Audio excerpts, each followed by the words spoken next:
आप सबका मेरे YouTube चैनल पर स्वागत है। आज मैं आपको पीर लखदाता जी के मुरीद सुलेमान और भैरव जती जी की कहानी सुनाने जा रही हूँ। सबसे पहले मेरे YouTube चैनल को सब्सक्राइब और इस वीडियो को ज़्यादा से ज़्यादा लाइक और शेयर करें। एक बार की बात है, सुलेमान पैगंबर परियों और हाकिमों के पीर अरब की तरफ से सैर करते हुए आ रहे हैं और परियों ने अपने पीर का दीदार किया और उनके कदमों में आकर सलाम की। परियों ने अपने पीर जी को पैदल जाते देखा तो उन्होंने उन्हें एक भेंट देते हुए कहा, हजूर, यह मुंदरी स्वीकार करें और इसे आप पहन लें।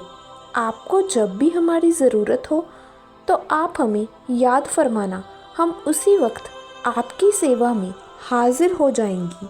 कुछ समय बीता।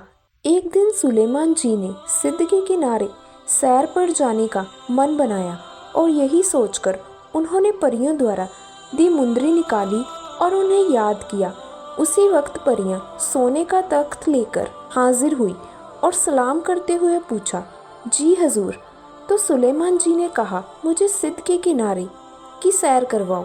परियों ने उसी वक्त सुलेमान जी को सोने के तख्त पर बिठाया और सिद्ध की तरफ लेकर उड़ गई। चलते चलते वह दिल्ली के किनारे जमुना के नज़दीक पहुंच गई, जहां पर एक लड़की जिसका नाम काली था लकड़ियां इकट्ठी कर रही थी। उस लड़की की माताजी का नाम नंजी था और वो दाने भूनने का काम करती थी, यानी भंडियारी थी। काली के पिता, जिनका नाम लखिया था, वो मछलियां पकड़ने का काम करते थे, यानी मछुआरे थे। सुलेमान जी ने लड़की की तरफ देखा और बड़े गुस्से और अहंकार के साथ बड़े कठोर शब्द कहे, इतनी काली और गंदी लड़की जिसके शरीर से इतनी बदबू आ रही है, देखने में भी कितनी बदशक्ल है, यह लड़की किसी के मन को कैसे भा सकती है? कौन इससे शादी करेगा और कौन इसके हाथों का पका खाना खाएगा? कोई जानवर ही इससे शादी कर सकता है, इंसान तो नहीं करेगा। बस इतना कहते ही अल्लाह की क्या मर्जी हुई, एकदम सुलेमान जी को प्यास लगी और उन्होंने परियों से कहा, तख्त नीचे यमुना के किनारे उतरो, मुझे बहुत प्यास लगी है। परियों ने तख्त यमुना के किनारे उतार दिया और सुलेमान जी पानी पीने के लिए किनारे पर गए। जैसे ही सुलेमान जी ने अपने दोनों हाथ पानी पीने के लिए यमुना में डाले तो उसी वक्त हाथ में पहनी हुई मुंदरी निकलकर पानी में गिर गई। जैसे ही उंगली से मुंदरी पानी में गिरी, उसी वक्त एक मछली ने उसे निगल लिया और पानी में कहीं अलोप हो गई। जैसे ही परियों ने देखा मुंदरी नहीं है, उन्होंने सुलेमान जी को वहीं छोड़ा और तख्त लेकर वापस उड़ गई। शाम बीत गई। सुलेमान वहीं अपनी मुंदरी ढूंढ रहे थे, पर मुंदरी उन्हें नहीं मिली, वो तो मछली निगल गई थी। शाम हो चुकी थी, ठंड भी पड़ने लगी थी और सुलेमान जी को जोरों की भूख लगी हुई थी। आखिर में उन्होंने शहर की तरफ जाने का मन बनाया और वो शहर की तरफ निकल पड़े। रास्ते में एक औरत भट्टी पर दाने भून रही थी। सुलेमान जी वहाँ रुके और उस औरत के पास बैठ गए। जो दाने कड़ाही से उछल उछल कर कड़ाही से बाहर गिर रहे थे, सुलेमान जी ने उसे उठाया और खाने लगे।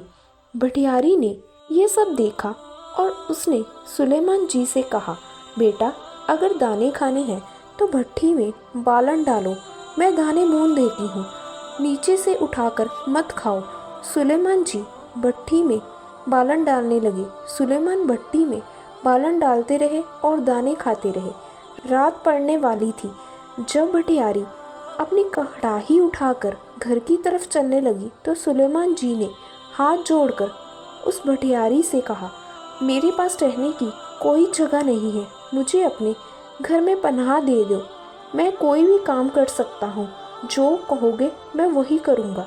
उसने कहा, ठीक है, चलो। सुलेमान उस भटियारी के घर रहने लगे। जो काम वो कहती थी, सुलेमान जी चुपचाप वो काम कर दिया करते थे। अब सुलेमान जी को उस भटियारी के घर पर रहते काफ़ी समय बीत गया था, तो एक दिन नंसी भठियारी अपने पति लखिया से सलाह करती है कि हम अपनी बेटी काली का जहाँ भी रिश्ता करते हैं, रिश्ता तो हो जाता है, पर जब वो उसकी सूरत देखते हैं तो रिश्ता तोड़ देते हैं। क्यों ना हम उसकी शादी के बाद इस लड़के से करें जो अपने घर पर रहता है। उसके पति ने कहा, ठीक है, तू उससे पूछ ले। कुछ दिन ऐसे ही बीत गए। एक दिन भठियारी नंची ने सुलेमान जी से अपनी लड़की काली की शादी की बात की। उसी वक्त सुलेमान जी को काली के प्रति कहे अपने शब्द याद आ गए और मन ही मन विचार आया कि अल्लाह ने मेरा अहंकार तोड़ दिया। जो शब्द मैंने काली को पहली बार देखकर इतने अहंकार से कहे थे, वही शब्दों के कारण मेरी यह दशा हुई है। दूसरी तरफ रहने का कोई और ठिकाना नहीं है। अगर शादी नहीं की तो घर छोड़ना पड़ेगा। यही सोचकर सुलेमान जी ने काली से शादी करने के लिए हाँ कर दी। जिस काली को कभी बहुत बुरा भला कहा था, आज उसी काली के हाथ का पका खाना शौक और आनंद से सुलेमान खा रहे हैं और लखदाता पीर जी का शुक्रिया अदा कर रहे हैं और अपना वक्त निकाल रहे हैं। इस तरह काली के साथ सुलेमान को रहते कई साल बीत गए। हर रोज की तरह एक दिन सुलेमान जी का ससुर लखिया मछलियाँ पकड़कर आया। सारी मछलियाँ बिक गई, पर एक मछली बच गई जिसे वो घर ले आए। जैसे ही काली ने उस मछली को बनाने के लिए उसे काटा तो उस मछली के पेट से एक मुंदरी निकली। ये वही मुंदरी थी जो परियों ने सुलेमान जी को दी थी। काली मुंदरी को लेकर अपने पति सुलेमान जी के पास पहुंची और बोली, जरा देखना, यह मुंदरी मछली के पेट से निकली है। सुलेमान जी ने मुंदरी को पहचान लिया और काली से मुंदरी लेकर कहा, कुछ नहीं, यह साधारण सी मुंदरी है, तुम जाओ और मछली पकाओ। सुलेमान जी ने वो मुंदरी काली से ले ली और मन ही मन कहने लगा, ओ मुंदरी, तेरे में कितनी ताकत है। जब तू मेरे पास थी तो परियां मेरा साथ देती थी, मेरी बात मानती थी, मेरी ही हजूरी करती थी, और जब से तू मुझसे दूर चली गई तो परियां भी मुझे छोड़कर चली गई।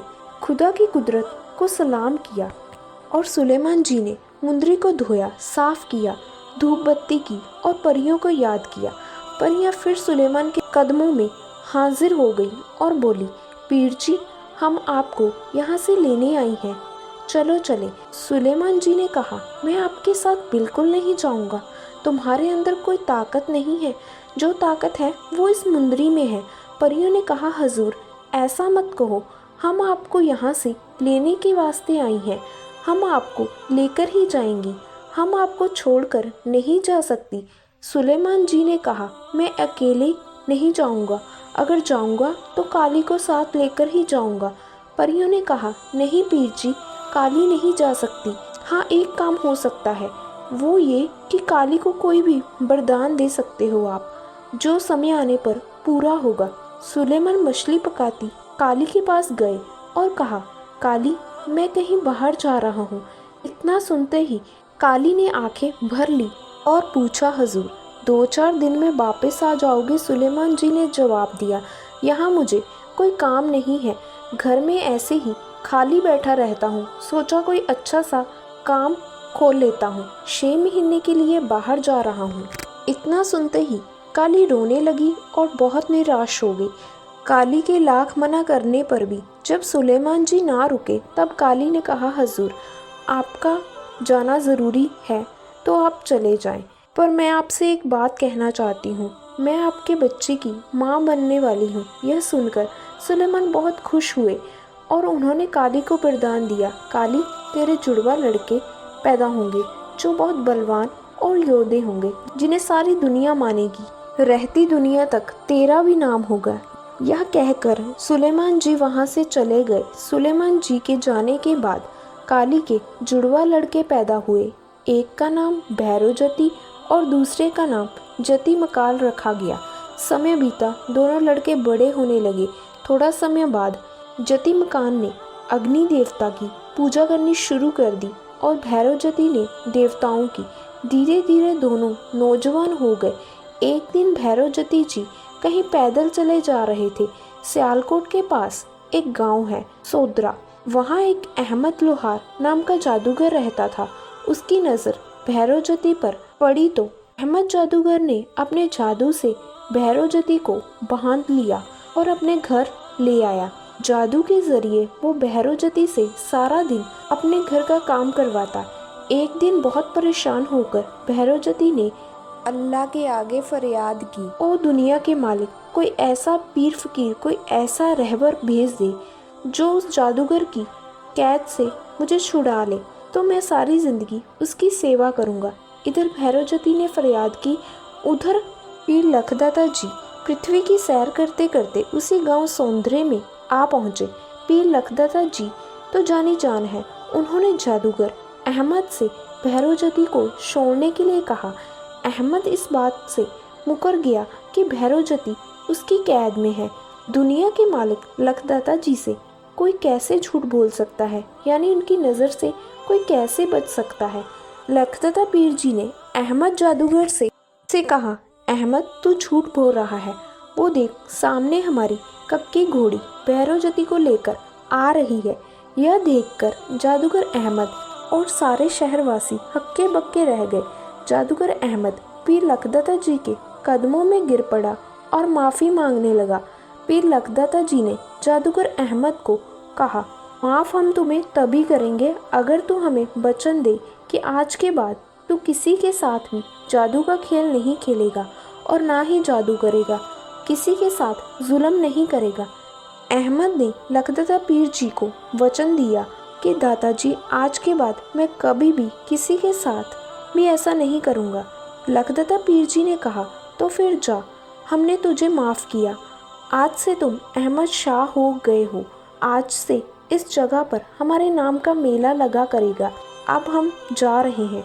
जब लखदाता जी उठकर चलने लगे तो भैरव जती ने हाथ जोड़कर लखदाता जी से फरियाद की, दादाजी मैंने अपने मन अंदर यह बात कही थी कि अगर इस जादूगर की कैद से मुझे जो भी छुड़ाएगा मैं सारी उम्र उसकी सेवा करूंगा और उसके कदमों में रहूंगा। अब आप मुझे सेवा का मौका दें। इतना सुनने के बाद लखदाता पीर जी ने कहा, ठीक है, अगर ये बात है तो भैरव आ जाओ हमारे साथ। आज से तू हमारे दरबार का आगमन हुआ। और दादाजी भैरव को अपने साथ ले आए और अपने दरबार का आगमन बना लिया। आज दुनिया में जहाँ भी लखदाता जी की पूजा होती है तो भैरव जती की पूजा साथ में होती है।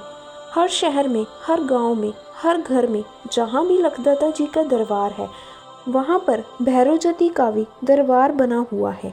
आपको मेरी यह स्टोरी कैसी लगी मुझे कमेंट बॉक्स में बताएं और जल्द से जल्द मेरे इस चैनल को सब्सक्राइब, लाइक और शेयर करें। जय सरकार लखदाता पीर जी की।